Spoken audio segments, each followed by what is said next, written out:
अस्सलाम वालेकुम सामीन। 24 रमज़ान मुबारक है, 16 अप्रैल है। ख़बर का उन्वान है, सूडान में हुए झगड़े में हिंदुस्तानी शहरी समेत 56 लोगों की मौत हो गई है और अब तक 66 लोग ज़ख्मी हुए हैं। यूएन के भी 3 एहलकार मारे गए हैं।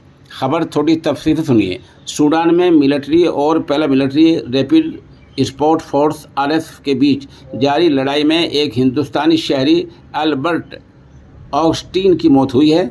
हिंदुस्तानी मिशन ने ट्वीट कर बताया कि गोली लगने से अल्बर्ट की मौत हो गई है। वह सूडान में डल ग्रुप कंपनी के लिए काम करता था। वहीं राजधानी खुर्तुम समेत कई इलाकों में गोलीबारी और बम धमाके हुए हैं। तशद्दुद में अब तक 56 से ज़्यादा लोगों की मौत हो गई है, जिसमें यूएन के 3 एहलकार भी शामिल हैं। इसके अलावा अब तक 66 लोग जख्मी हुए हैं।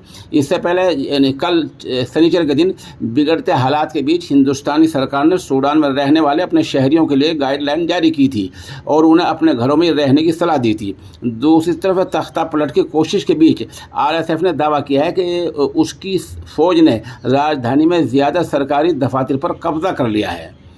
इस बीच मीडिया से बात करते हुए RSF लीडर मोहम्मद हमदान डागलो हेमदोत ने कहा, जब तक हमारी फ़ौज सभी आर्मी बेस पर कब्जा नहीं कर लेगी, हम पीछे नहीं हटेंगे। उनके इस बयान के बाद देश की मिलिट्री फोर्स ने RSF को तहलील करने का फैसला किया है। बिलहाल सूडान में हालात ठीक नहीं है। एक दिन में 56 से ज़्यादा लोगों का मरना और 6 से ज़्यादा ज़ख्मी होना ये कोई मामूली बात नहीं है।